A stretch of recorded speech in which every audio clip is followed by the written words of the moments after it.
എല്ലാവർക്കും ദൈവത്തിന്റെ ശാന്തിയും സമാധാനവും ഉണ്ടാകട്ടെ. പുതിയ ഒരു വീഡിയോയിലേക്ക് എല്ലാവർക്കും സ്വാഗതം. ഇന്ന് നമ്മളുള്ളത് കണ്ണൂരാണ്. നമ്മുടെ കൂടെ ഉള്ളത് അക്വിപിആർ നബീലാണ്. ഈ പ്രോപ്പർ സ്ഥലം എന്താണ് സ്ഥലത്തിന്റെ? കണ്ണൂർ പയ്യാമ്പലം ബീച്ച് എന്ന് പറയും. പയ്യാമ്പലം ബീച്ചിലാണല്ലേ ഉള്ളത്. നല്ല അറ്റ്മോസ്ഫിയർ, നല്ല തണലും അല്ലേ? ഈ സമയത്ത് ഇവിടെ ബാക്കിയുള്ളടത്തൊക്കെ അത്യാവശ്യം വെയിലും കാര്യങ്ങളൊക്കെ ഉണ്ട്. സ്ഥിരമായിട്ട് വരുന്ന സ്ഥലം തോന്നുന്നുണ്ട് അല്ലേ? നമ്മളെ മെയിൻ സ്പോട്ടാണ്. ഈ കണ്ണൂർ എന്ന് പറയുമ്പോ തന്നെ ഭക്ഷണത്തിന്റെ നാടാണല്ലോ അല്ലെ? വെറൈറ്റികൾ, ഒരുപാട് വ്യത്യസ്ത ഭക്ഷണങ്ങളും കാര്യങ്ങളൊക്കെ ഉള്ള നാടാണ്. ഇപ്പൊ ഈ അടുത്തായിട്ടേ പിന്നെ ഒരുപാട് ഫുഡ് പോയിസൺ എന്നൊക്കെ പറഞ്ഞിട്ട് ആളുകൾ മരണപ്പെടുക, ഹോട്ടലുകൾ അടച്ചുപൂട്ടുക, അങ്ങനെ കുറെ സംഗതികൾ ഉണ്ടാവുന്നുണ്ടല്ലോ. എന്താണ് അതിന് മനസ്സിലായിട്ടുള്ളത്? അതില് എനിക്ക് തോന്നുന്ന ഒരു കാര്യം എന്ന് പറഞ്ഞു കഴിഞ്ഞാല് നമുക്ക് അതിന് ഫുഡ് പോയിസൺ അങ്ങനെ പറയാൻ പറ്റുമോ? നമ്മള് ആ കഴിച്ച ഭക്ഷണം ശരീരത്തിന് പറ്റാത്തോണ്ടായിരിക്കൂലേ? മീൻസ് ഈ പോയിസൺ എന്ന് പറയുമ്പോൾ ആ കഴിച്ച എല്ലാ ആൾക്കാർക്കും ആ ഒരു ബുദ്ധിമുട്ട് പറ്റില്ല. ഇപ്പൊ ഉദാഹരണത്തിന് അന്ന് കേരളത്തിലെ ഒരു സ്ഥലം എവിടെയാണ് കറക്റ്റ് അറിയില്ല, ഒരു കുട്ടി ഷവർമ്മ തിന്നിട്ടാ മറ്റോ മരണപ്പെട്ടു എന്ന് പറയുന്നില്ലേ? അങ്ങനെയാണെങ്കിൽ ആ ഷോപ്പിൽ മിനിമം 15-20 കിലോ ഷവർമ്മ ഉണ്ടാവും. അത് കഴിച്ച എല്ലാ ആൾക്കാർക്കും സംഭവം എല്ലാ ആൾക്കാരും മരിക്കണ്ടേ?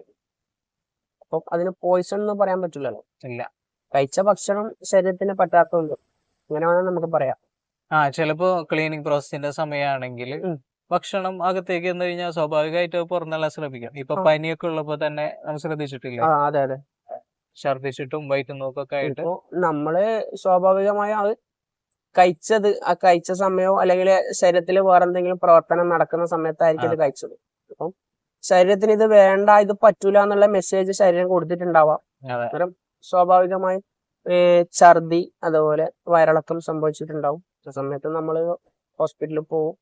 അത് പുറത്തേക്ക് പോകേണ്ട പ്രോസസ്സിനെ നമ്മളത് തടയും മരുന്ന് കൊടുത്ത്. അപ്പം പുറത്തേക്ക് പോകേണ്ട സംഭവം പുറത്തു പോകാണ്ട് അവിടെ സപ്രസ് ചെയ്യും.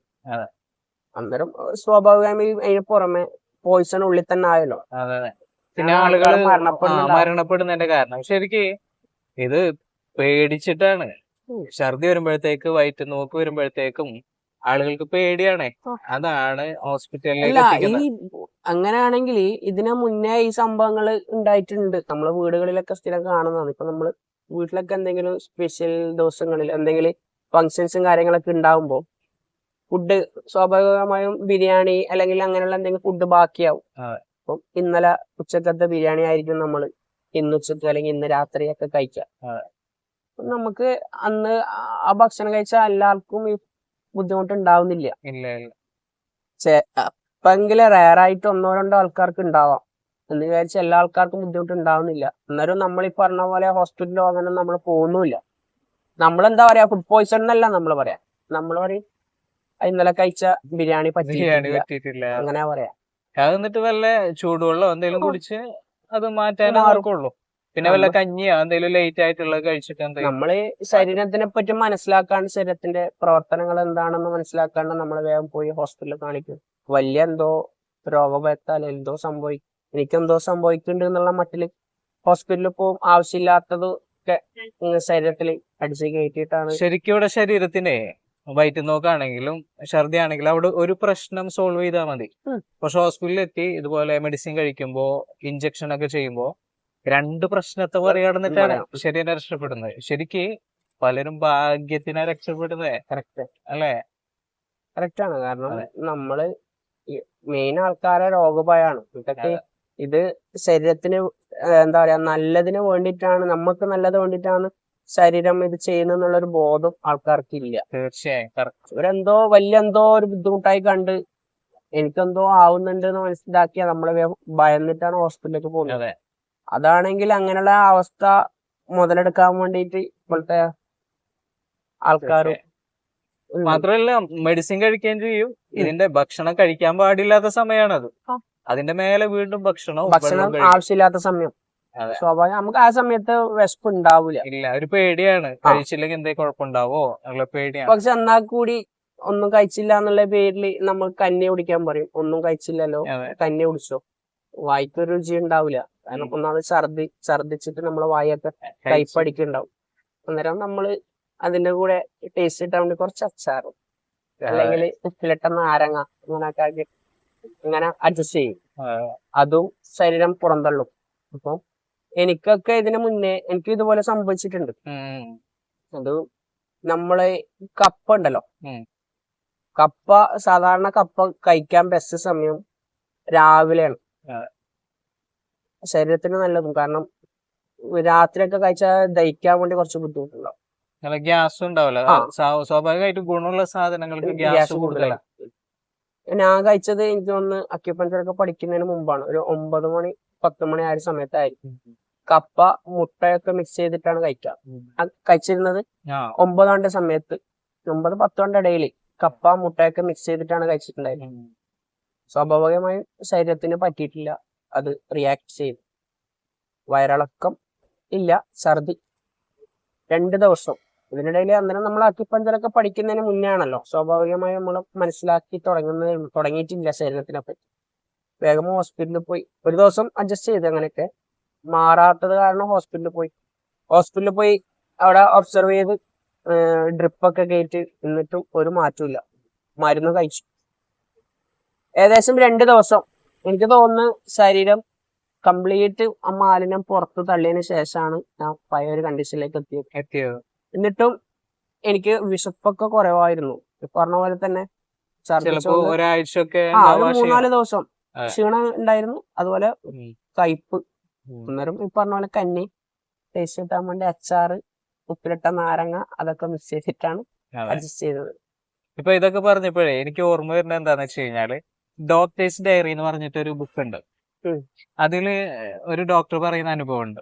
അതായത് സ്കൂളില് ഒരു കുട്ടിക്ക് ഇതുപോലെ തലയിറങ്ങി വീഴാണ്, ബോധം കെട്ടിട്ട് പിന്നെ ടീച്ചേഴ്സ് ഒക്കെ കൂടി ഹോസ്പിറ്റലിലേക്ക് കൊണ്ടുപോകുന്നുണ്ട്. അങ്ങനെ കുട്ടിക്ക് ബോധമില്ലല്ലോ, കുട്ടീനോട് ചോദിക്കാൻ പറ്റൂല എന്താ പറ്റിയെന്ന്. അപ്പൊ കൂടെയുള്ള പിന്നെ വിദ്യാർത്ഥികളൊക്കെ വിളിച്ചിട്ട് എന്താണ് പിന്നെ കഴിച്ചത്, ഭക്ഷണം കഴിച്ചത് എന്താണ്, ഇനി അതിൽ നിന്നാണോ എന്നുള്ളത് അറിയാൻ വേണ്ടി. അപ്പോ കുട്ടികളെല്ലാവരും കിച്ചണിൽ നിന്ന് പിന്നെ ബർഗർ കഴിക്കാറുണ്ട് എന്ന് പറയും. അതെ. അപ്പോ അതിൽ നിന്നാണ് പിന്നെ ഫുഡ് പോയിസൺ ഉണ്ടായത്. ആ പോയിസൺ കാരണമാണ് ഇങ്ങനെ പറ്റിയത് എന്നുള്ള തീരുമാനത്തിലേക്ക് വരെത്തി. അങ്ങനെ അതിനുശേഷം ഒരു 2 മണിക്കൂർ ആ സ്കൂളിലുള്ള ആ ബർഗർ കഴിച്ച മിക്ക കുട്ടികൾക്കും വയറ്റിൽ നോക്കും. കുറെ കുട്ടികൾ ഹോസ്പിറ്റലൈസ്ഡ് ആയി, കുറെ കുട്ടികൾ പിന്നെ അവശ നിലയിലൊക്കെ ആയി. പിന്നെ ഒരു 5-6 മണിക്കൂർ കഴിഞ്ഞിട്ടാണ് ഈ കുട്ടിക്ക് ബോധം വരുന്നത്. അപ്പോ നേരിട്ട് ചോദിച്ചറിഞ്ഞപ്പോ മനസ്സിലാക്കാൻ സാധിച്ചത് കുട്ടി ബർഗർ കഴിച്ചിട്ടില്ല എന്ന് മാത്രമല്ല, ആത്മഹത്യ ചെയ്യാൻ വേണ്ടിയിട്ട് വിഷം കഴിച്ചു. അപ്പോ ഇവിടെ ശരിക്കും എന്താ സംഭവിച്ചത്? Mind set. ആ കുട്ടിക്ക് എന്തോ നമ്മൾക്കും, അതായത് ആ കുട്ടി അവിടുന്ന് ബർഗർ കഴിച്ചു എന്ന് പറഞ്ഞാലും ഒപ്പരം അത് അറിഞ്ഞ കുട്ടികളുണ്ടല്ലോ, അവിടുന്ന് ബർഗർ കഴിച്ച ബാക്കിയുള്ള കുട്ടികൾ വിചാരിച്ചു ഞങ്ങൾക്കും അതുപോലെ വരും എന്നുള്ളൊരു പേടിയാണ്.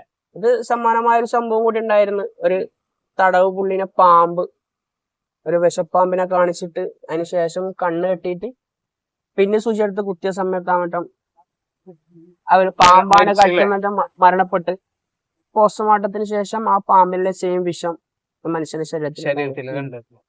അത് മെയിൻ ആയിട്ട് നമ്മളെ മൈൻഡ് സെറ്റ് ആണ്. അതും എല്ലാ ആൾക്കാർക്കും ഇപ്പം ഭയങ്കര പേടിയാണ്, രോഗഭയം. ശരിക്കും എല്ലാ രോഗവും ശരീരത്തെ ശുദ്ധീകരിക്കാൻ വേണ്ടിയാണ്. ഇപ്പോഴും ജനങ്ങൾക്ക് 90% ജനങ്ങൾക്കും മനസ്സിലായിട്ടില്ല എന്നുള്ളതാണ്. ഈ എലിമിനേഷൻ ക്ലീനിങ് പ്രോസസ് എന്നൊക്കെ പറയുന്നത് ശരിക്കും എല്ലാവരും അറിഞ്ഞിരിക്കേണ്ട വിഷയമാണ്.